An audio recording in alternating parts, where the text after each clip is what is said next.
phytic acid is the most common anti-nutrient in seeds, nuts, and legumes. So let me just be using seeds because they are all seeds. So let me just be using seed. So it's very common in seeds.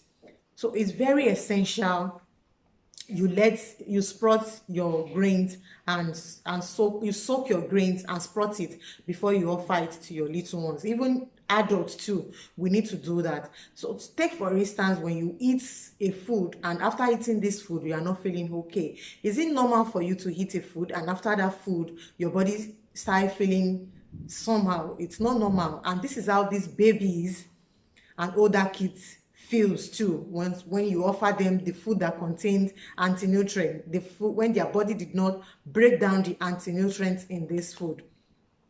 So this is what they go through too. Just put them in your shoes, because they are it's very good if an older kid is experiencing this, because they are going to communicate with you. But if baby is experiencing such, there's no how the baby can communicate with you, and the only way you will know is when your baby is crying.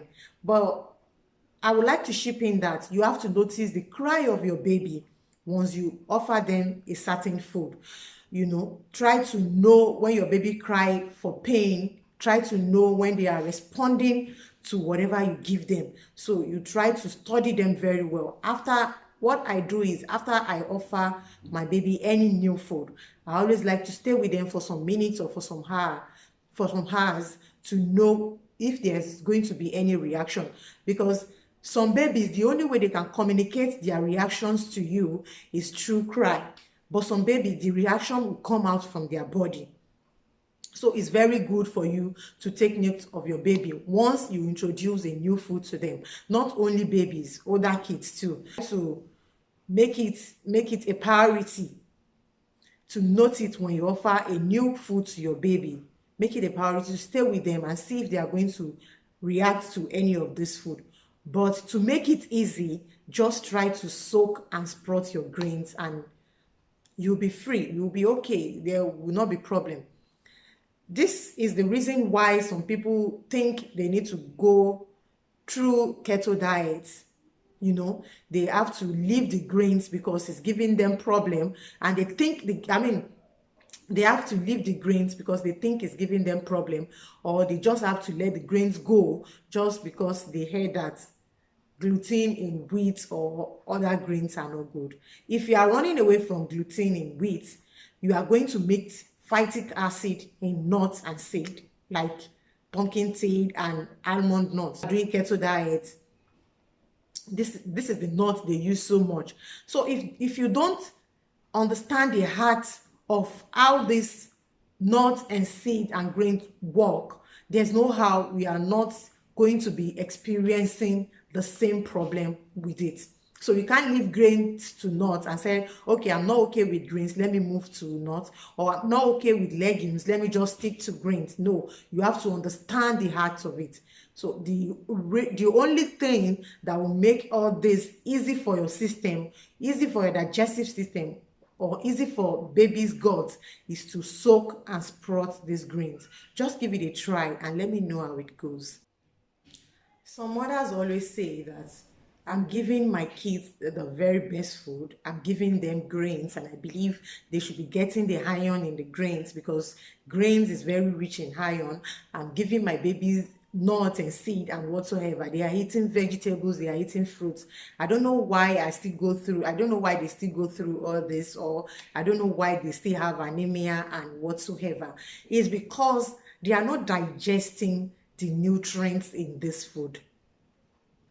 If you did not soak your grains, if you did not soak grains and seed, there's no how a kid would digest the nutrients in this seed, because like I said, our body is not designed to do the job. You understand? So to make it easy to digest all these minerals in the seeds, we just have to soak it for a while and sprout it for a while before we can digest the nutrients in it.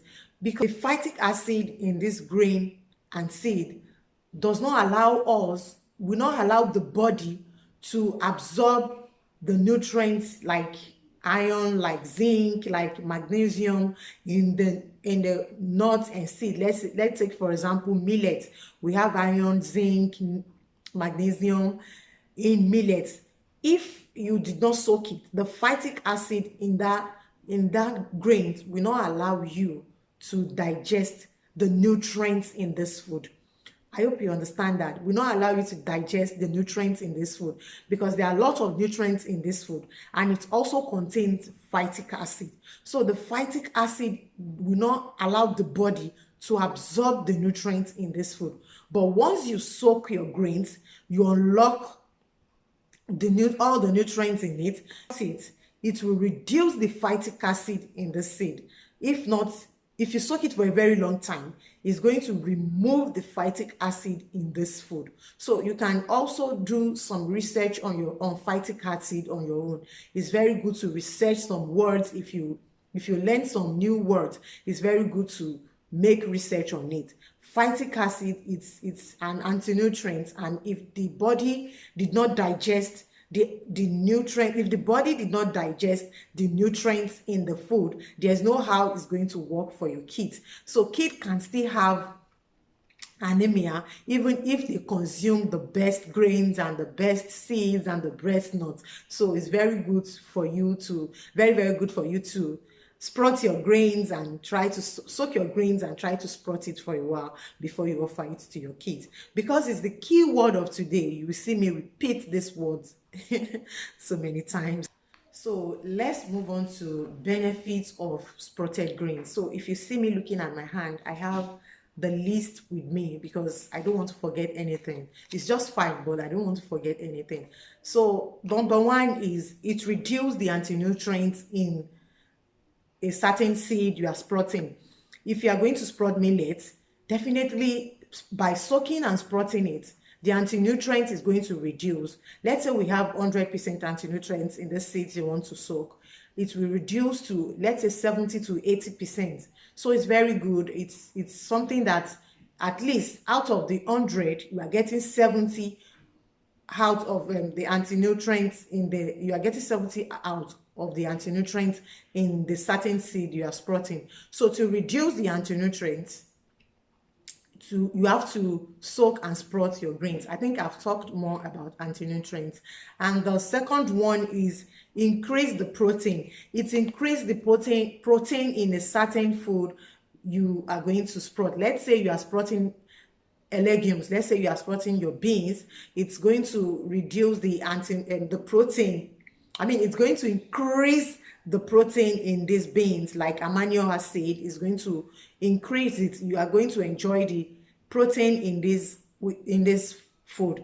We all know that beans contains a lot of protein. Beans and also bambara beans. We know bambara beans and lentils. They contain protein. They have a lot of proteins, and also seeds and nuts add a lot of protein. So to increase the protein in this food, it's very good to soak and sprout your grains. And for those that their kids have lactose intolerance, if your kids cannot take milk, it's very good to soak your any protein food you are giving to them, so that you can increase the protein in this. It make food easy to digest. Yes, if you soak and sprout your grains, you are going to unlock the nutrients in it and also make it easy to the digestive system. It will make it easy on the gut, so that it will not cause a distress to your baby's gut or to your older kid's gut. So it's very good if you soak and sprout your grains to make it easy to digest. Soak grains, nut, and seed. And the fourth one is increase the fiber in whole grain. I introduced you to whole grain in my previous video. So if you want to unlock the fiber in this whole grain, if you want to increase the fiber in this whole grain, it's very good to soak and sprout your seed. Soak and sprout your grains, so that it will increase the fiber in it. So the kind of fiber that help the bowel movement. Once the fiber is increased, it will be very easy to pass your bowel. It will be very easy for your kids to have a smooth bowel movement, and the occurrence of constipation will be reduced. So that is it for the fiber. And the last one is it aids digestion. Yeah, it aids digestion. It's very good for digestion. Once you soak and sprout your greens, it will be very easy for your digestive system. Let me just tell you that as an adult, I have a digestive problem, and three years ago I discovered that soaking and sprouting my greens will be very good for me to digest all these greens, because there was a time I just write off beans from my system. I don't take beans at all. Any form of beans, I don't take it at all. But when I started sprouting my beans, it has been very easy on my digestive system. It's something I now enjoy eating, you understand, and the rice and everything, because there was a time I had to stop rice, but now I can eat my rice and have it, just like eating your cake and having it. Okay, I will advise you don't feed your baby raw sprouted grains or seeds or nuts. Like if you sprout your nuts, I think that's what we would like to eat raw. If you store your nuts, sprout your nuts, I will advise you don't offer it to your baby, or you don't eat it as an adult also, because during the process of sprouting, some germs might develop in this grains. It may or may not. So you don't know if the germs is going to develop, since you don't have that germ size, so you don't know if this germs is going to develop. So it's very advisable not to give them raw sprouted. I do to my nuts if I want to eat, because it's very good to eat raw nuts. If you want to eat your nuts raw, this is what you would do. After soaking and you've sprouted, just pour don't let me say very hot water, a boiling water. Just pour it on the nuts and leave it for some time, maybe like 5 to 10 minutes, so that even if there's any germs in this food, it's going to die off with our hot water. So do not feed your little ones raw sprouted greens, and you too do not eat raw sprouted greens. It's not good. It's not a good thing. Okay. Lastly, how do we sprout grains? How do we sprout nuts and seeds? So it is very good if I show you how it is, but let me just explain for those that would like to do it before I make the video of sprouting. So you soak your grains. You have to wash your grains, your seed or nuts or legumes, whatever you want to sprout. You have to wash it very well. You make sure there's no dirt in it after washing. Sometimes you have to pick the grains, because there are some grains that contain stones, that have stones in them, and legumes too. We all know that legumes like beans always have stones, so you have to pick it out. After picking, just wash it very well. Make sure it's washed very well.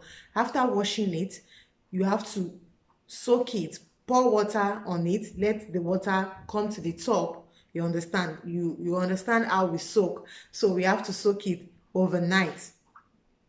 But grains like millets, grains like corn, I love to soak it for 48 hours. You understand? So I'll just be clean. Maybe after 7 to 6 hours, you just go there and rinse it and leave it. Although if you don't rinse it, you can leave it for almost 10 hours without rinsing. The reason why I love rinsing is because I don't want some white muds to form on the grains. I don't want it. That's why I love to rinse it every 7 hours or 8 hours. But you can leave it for 10 to 12 hours without rinsing. That muds will not form. But once you see a white mud on it, just take your greens and wash it. If you are going to soak for 48 hours. So I soak for 24 hours or overnight. If you are soaking millets, you can try for just 24 hours or overnight. If you are soaking corn, you can go for 48 hours, because corn is very hard and we want it to hydrate. That is the reason why you are soaking it. So after soaking your nuts or your grains or your seeds or your legumes, what you have to do is the next thing is to drain the water. You drain the water very well, and you have to cover it. After draining the water very well, just use your hand to spread all the grains. Just spread it out. That's it. And you cover it with a cloth. You can use your cheesecloth, you can use your net cloth, you can use a white cloth, any cloth you think that is very soft. Just put it on them and leave it at the counter for, let's say, 12 hours before you go there and wet it with water. We are going to do this process for about 3 to 4 days. If you have a sun ray, it's very good to put it where the sun rays, if you want to grow a seed, you need sun, you need sunlight and water. It's very important for growing. So if you have a sun ray, you can just put it close to where sun rays. And if you don't have a sun rays, you don't need to worry yourself. I don't have it, so I always do it in my kitchen. So just put it at the corner of your room, of your kitchen. Just cover it and leave it. It will start germinating. And every 5 hours or every 7 hours, just go there and wet it with water. That's what you do, and it will start germinating. The reason why I said 7 hours is because I'm always eager to see that outshoot, so I always go there 7 hours to wet it. But if you don't have the time, you can leave it for 10 hours before you wet it. Just wet your seed so that it will bring the outshoot, maybe quickly or late, anyhow. So this process will take you like 2 days or 3 days. Sometimes mine come in a day because I always wet it. Sometimes if I wet it every 2 hours, it will come out in a day. But if you wet it for 7, 8, 10 hours or whatsoever how you do, it will even sprout. So that's how to sprout your gain. So once you see the outshoot, that you will see it is a very white outshoot in seed.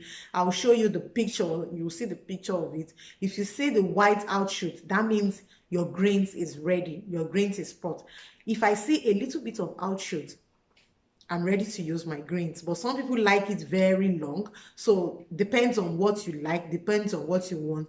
But note that the more you sprout, the more you release, you unlock the nutrients, and the more it will be easy to digest. So just note that.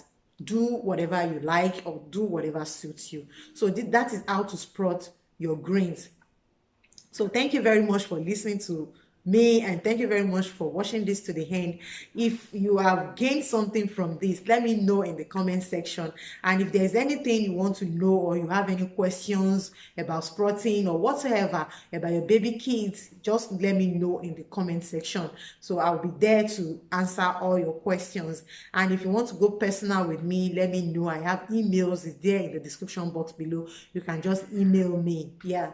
And if you need meal plan for your baby and older kids, you can just ask me. Go to the description box below. My email is there. Just send me an email and I'll be there to reply you. So thank you very much, and don't forget to give this video a big thumbs up. Don't forget, it's very important for me. Give it a thumbs up and subscribe if you have not subscribed, and click the bell button so anytime I'll play the new video, you'll be one of the very first people to see this video. Thank you very much, and please, before I go, please try to start sprouting your greens and nuts for your kids. Just give it a try once and you see it's very good. Even for you as an adult, just give it a try once and see how you react to the food. So until we see in another video, bye.